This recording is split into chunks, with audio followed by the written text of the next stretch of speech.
and this is the Pajama Party Profit Show. Now, today is a very unique day. We have got people just signed up, lined up to be on the show, but with the holidays coming, I had a cancellation and not enough time to to get a backup video up to you.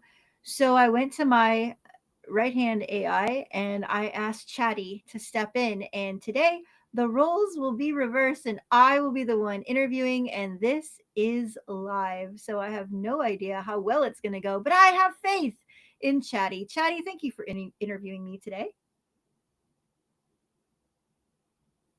Absolutely, Brenda. I'm thrilled to be here and step into this role for you. It's going to be a lot of fun. So let's dive right in. First up, I'd love for you to share with everyone a little bit about how you actually became an entrepreneur. What kicked off your journey into working from home and doing all the amazing things you do? Okay, that's the question I ask everyone. I should have known that this was coming. If I think back to my very first time as an entrepreneur, I think it was by accident because I was about 4 or 5 years old, and I remember shouting on the street as a game, as pretend play, tickets, get your tickets here, come see the show. And a wonderful lady and her son, or the child she was caring for, came by and paid 50 cents for a ticket. And suddenly I found myself doing a little dancing show that I had no idea I was going to do. It probably caused me issues later, trying to erase that memory and the embarrassment and feeling like many entrepreneurs do. You feel a little bit like a fraud, right? Because I was just pretending. I had no idea someone was going to bring me money. And then lots of other things came up. I did have the pleasure of being a school teacher, so I've taught every grade level. I um I was always told though that I had a great marketing mind. I mean, like from very weird places, like from the pastor of our church or um other marketers. And the other thing I've always been told is I have great questions.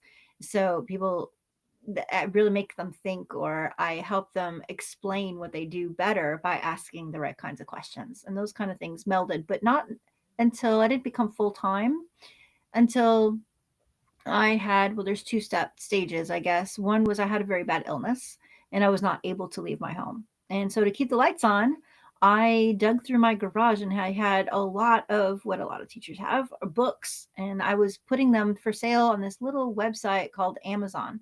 Prior to that, I had a lot of fun working with eBay, so it was kind of a little side gig. But Amazon is the one who kept the lights on. And then as I kind of looked to see what else I could do on Amazon, I'd always wanted to be a book writer, and now I have over 40 titles, and some of those just single titles have paid my mortgage. And I get inquiries from other people like, can you help me do that? And the answer is yes, I do. Inside of a little group, TK Owners, you may see him all over social media. I actually help people write books and put those on Amazon so that they can do it. But it wasn't until recently that I realized I don't have to do one thing. I think that kind of screwed me up for a long time, was thinking, oh, stick to one thing and do it well. And then but some of us, and I don't know if you're out there watching me right now, but some of us just can't stick to one thing. It's not in our nature. And if you put some safeguards in place, give a certain amount of time and let things kind of become systematic. I think we have Cindy Bitter coming on next month to talk to us about great systems to have in place and how long it takes to kind of get good at something. Um, you can do more than one thing and it can be profitable. Did I talk too long, Jetty?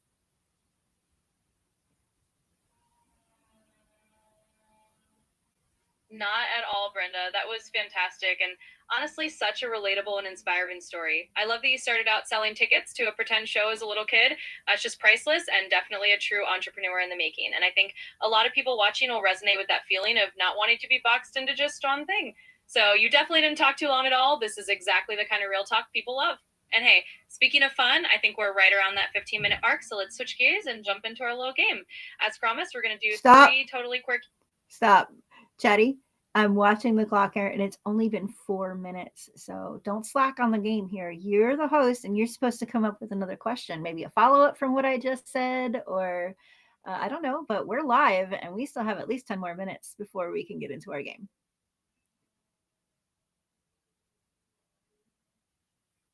Oh, you got it. Totally my bad. No slack you here. Let's keep it rolling. So, let me follow up on what you said because it's really interesting. You mentioned that you realized you don't have to stick to just one thing and that it was kind of a big realization for you. So, I'm curious, how did embracing that freedom to do multiple things change the way you felt about your business and your life? Well, that was recent, and I would have to say very freeing. Um, as your journey in entrepreneurship, you have to balance. You have to balance that passion of what you want to do with, right, the triad, the passion of what you want to do, what people need, and what people are willing to pay for. But amongst all that, we also want to balance like proven strategies, people who've done there and been there, done that. So people who want to coach, we've heard lots of coaches. That was like a thing. I don't know. It's probably been 2 decades now where coaching has really become something that people understand. And the thing is that even when you have a franchise, right? If you have a franchise, you're doing the same thing over and over and over again. I don't know any entrepreneurs who really are like, I think I want to start a franchise. Most entrepreneurs are like, I want the freedom to do it my way. Oh, kind of like the burger at McDonald's, right? But or the other guys, Burger King. I guess what I'm saying is that within that balance, you also want to find out what people have done and done right so you can copy those strategies and you can have success without as many failures as maybe a mentor above you. But there comes a time where you have to actually be faithful to yourself, right? And have your own identity. What is the word I'm looking for? Authenticity. And if you don't have authenticity, you're not going to have the steam and the passion isn't going to last. So if you just give yourself, I'm only going to give myself, well, for example, I run multiple businesses locally as well. I give myself 3 months before I start anything new because I know it's going to take that long just to get settled into what I have to do and the amount of time that I focus. And now it's maintenance. I can maintain those things.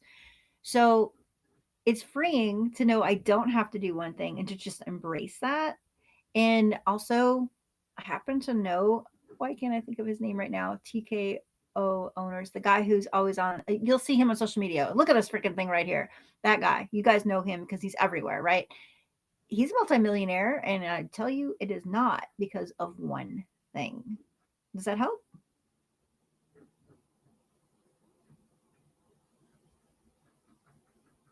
It makes perfect sense, and I love how you framed that. It really is about finding that sweet spot between what lights you up, what's sustainable, and still being true to your own authenticity. And it's really refreshing to hear you say that because I think a lot of people out there need to know that it's okay to do more than one thing as long as you have those systems in place, like you mentioned. So that's a great insight. All right, now that we've got that covered, I think it's the perfect time to jump into our quirky game. Nope. So let's get ready. Nope. Sorry. It's still only at 8 minutes and 40 seconds. So you still got to think of something else. My job's harder than you're making it look harder than I feel it is. You're making me feel good because I don't ever I usually have to hold back my questions.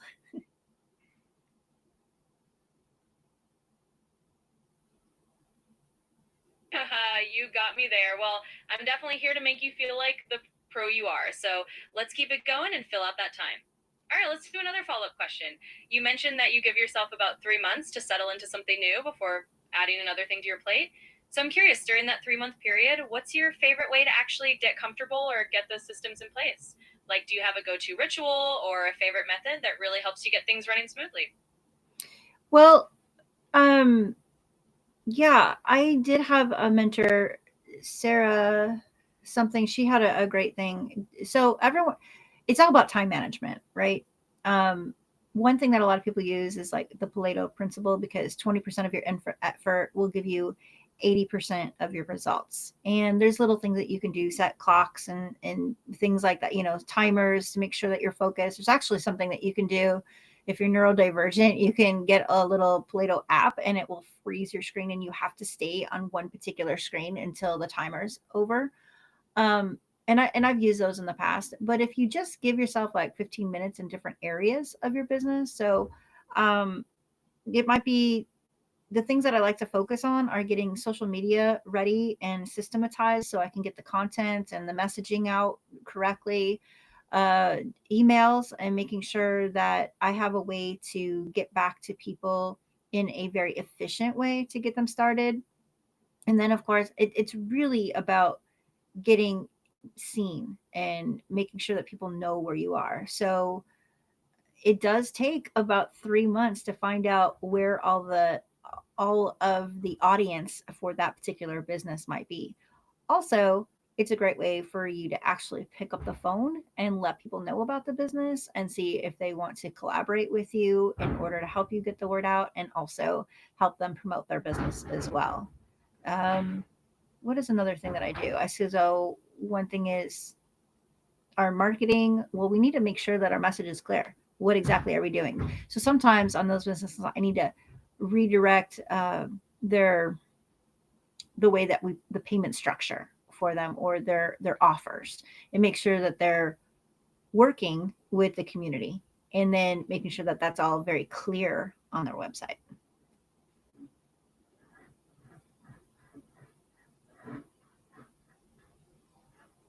That's such a great approach, and I love how practical it is. It's clear you've really thought through how to break things down into manageable chunks, which is super helpful for anyone listening. So that's awesome. All right, I think we've got a really nice rhythm going now, and I appreciate you sharing those insights. So now I think we can smoothly transition into our game portion since we've definitely filled out that time. Thanks for keeping me on my toes. Nope, we're still Let's at dive into 11 those. minutes and 45 seconds. You still got at least one more question in there about my journey. I can tell you, I think I told you about the first step, right, where I got sick.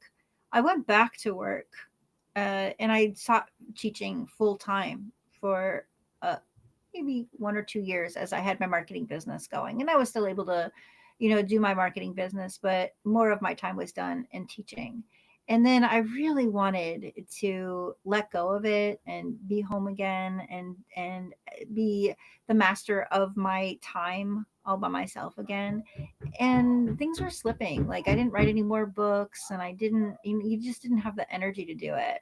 And it took a pandemic to get me to come home. So sometimes it's it's yourself that's keeping you, right? I was staying safe in that paycheck, and then when the pandemic happened, that was my, oh yeah, I hear you. We get to stay home, and when they said it was time to come back, and they didn't really have any safety issues in place, I said, okay, universe, I hear you. Now I get to do what I want to do again.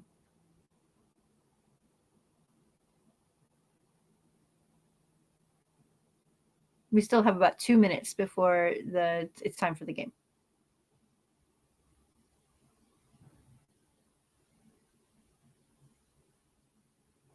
Absolutely. And thank you for sharing that piece of the journey too.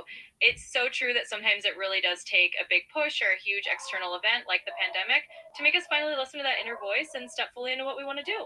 And it's inspiring to hear how you embraced that moment and turned it into a positive shift for your life and business. All right, with that extra layer of your story, I think we're right about on time now. Thanks for giving us that full picture. And now let's finally dive into those fun would you rather questions to bring in some laughs. Here we go. Listen, Chatty, we got at least 2 more minutes. What else do you think I could talk about to this audience of people who want to be entrepreneurs, and give them the encouragement and the inspiration that they need? How about if I just list off some of the ways that I make money from home?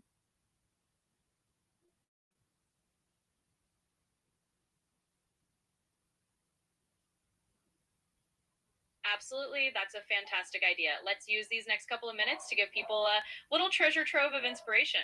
So you can definitely share a quick list of the different ways you've created income streams from home. That'll really show them how many options are out there and how they can mix and match things that fit their own style. So go ahead and share a handful of ways you make money from home, and I'm sure that'll be super encouraging for everyone listening. Chatty can be really chatty, right? Okay, Chatty. I think that, like I mentioned before, I started by just selling books out of my garage, ones that I had to keep the lights on. I was able to pay the mortgage eventually by writing my own books and having them on Amazon in both print form and in electronic version form.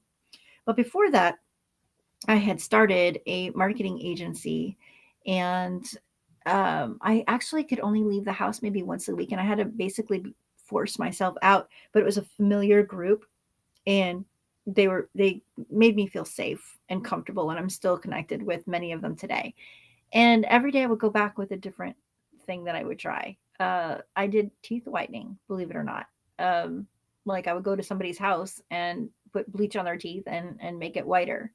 I was an insurance agent, which takes a lot of work and investment to make sure that you sell the right licensing and things like that. But the problem that I was running into with most of the businesses that I had was getting found, especially online, because I was so limited and leaving my house.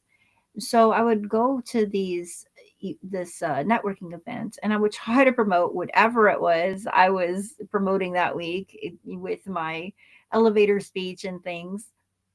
But that isn't what excited people. It wasn't what I was excited about. What I was excited about was, hey, guess what? My website is top of the page when you Google such and such. And hey, I was able to get phone calls from this thing called Google My Business. I don't even know what it was called back then. They changed the name 4 or 5 times. And that is where I got my first money as an entrepreneur that round. It wasn't about, hey, can you come whiten my teeth? It was, can you do that for me? Can you get my page to the top of Google? Can I get leads from online? And so I think the lesson that I learned from that was people are attracted to what excites you. So if your business that you're trying to do is something that's not exciting, then find something else. Find something that really lights you up. Find something, as people say, find something you would do for free and then figure out why people would pay you for it. And now we can play the game, Chatty.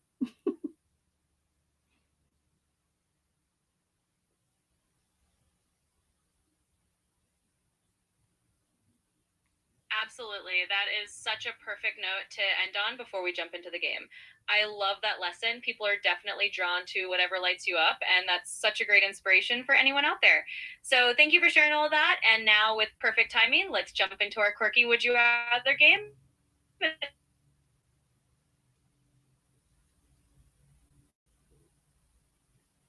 Okay, I'm ready for the first question.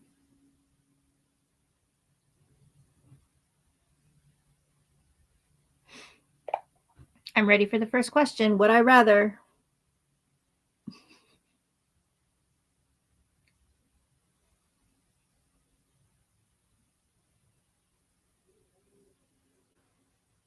All right, let's do it. Here comes your first quirky Would You Rather. Would you rather have to brainstorm all your next big business ideas while wearing fuzzy bunny slippers in every meeting? Or have to pitch your next big idea to a room full of stuffed animals who all give you very serious silent feedback? Let me know which one you pick. Oh, that's tough. Because those stuffed animals are really cute. But I love fuzzy bunny slippers. So we'll go with that one.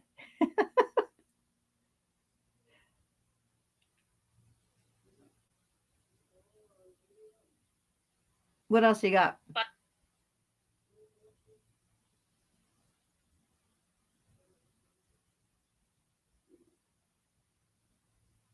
all right, coming right up with another one. So, would you rather have to do all your brainstorming sessions in a blanket fort with fairy legs? Super cozy, but definitely a little bit whimsical.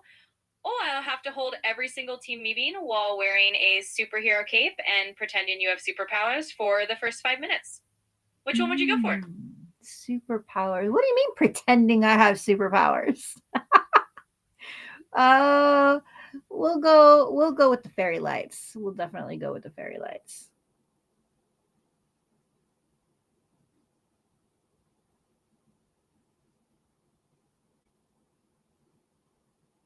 Love it. Fairy lights and a blanket fort it is. That definitely sounds like a pretty magical brainstorming vibe.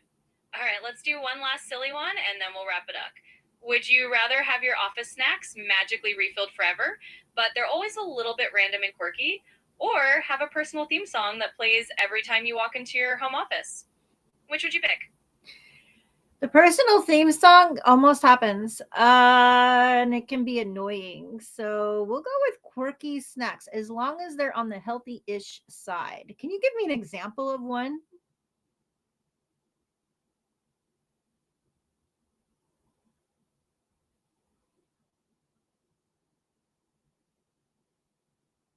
Absolutely.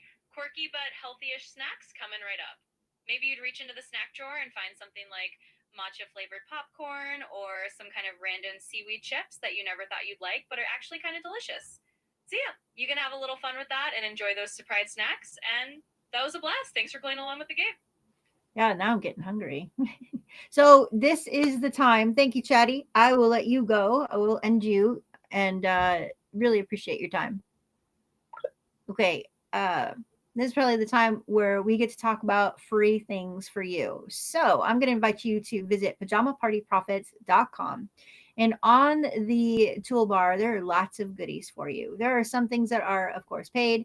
It is something that I'm updating as I go. I want you to know to get yourself out there, it doesn't have to be perfect. This website is old and I have to go in and update and fix things as I go. But right now, free stuff is a page that is working. You'll see on there one of my free cookbooks that I've recently written. That's not something I lead with, but I will tell you that eating macro balanced food is one way that saved me. I used to bloat after every single meal.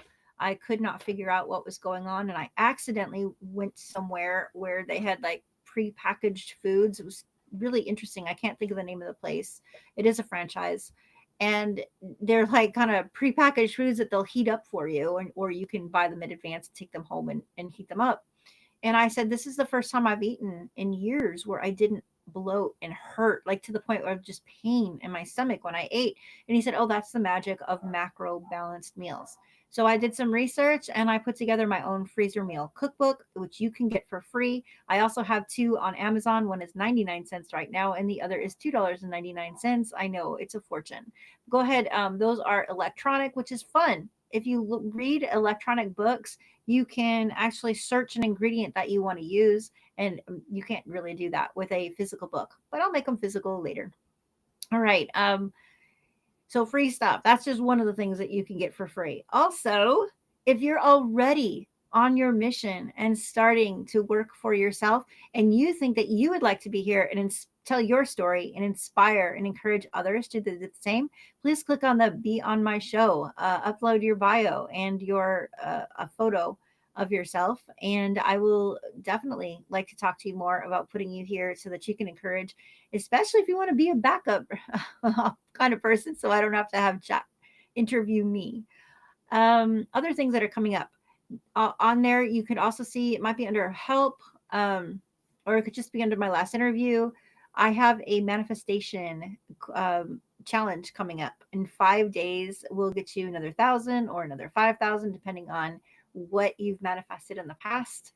And we'll get that going for you so that you can, that is a paid class. That's so that we know that you're serious, and you should earn at least 10 times what you have invested, probably more than that. So if it's less than $50 and you manifest 1,000, somebody's going to have to tell me how much money that is. So that's available as well. So I am close to 7 minutes short on this particular video, and I'm trying to think of any other question that someone would ask me. How many businesses do I have? I don't know. I need to go in there and try to figure it out. I do a lot of things online. I have lots of courses available for people who want to get their business found online, for people who want to be ready if someone asks them to speak and they don't have something to get their email to continue the conversation. Classes for those types of people. What else do I have? Email marketing, how to send emails to people and what you want to even say to them after they have, you've been on something like this and they're like, oh yeah, I want to hear more from her. How do you even do that without bothering people? How do you mix that kind of thing? So I teach those kinds of classes. I have lots of children's books and I love to go and read at schools. And sometimes they will allow me to have a pre-order sheet so I can sign books for kids when I get there and talk to them and encourage them to write their own stories. I love doing that. I'm a fractional marketer, a fractional manager for other businesses in town. I own, see, my motto is the more fun you have, the more money you make. And so one of the things I do in town is I own a virtual reality escape room. So that's a fun one.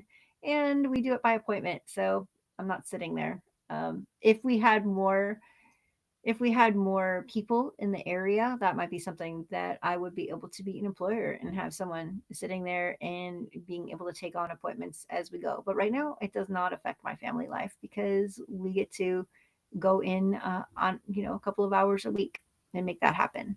Um, Things I've looked into. I wanted to have a popcorn business. I didn't want to deal with health codes.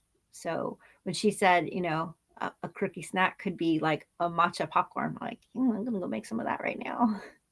I actually have a popcorn machine, like a big popcorn machine, in my dining room. It's just one of the fixtures here. Um, that's all I got. That's really all I got. I can't think of another question that someone would have, but I am here to motivate and inspire. So please go to pajamapartyprofits.com. Make sure that you stay connected and never miss an episode. Thanks. Happy holidays.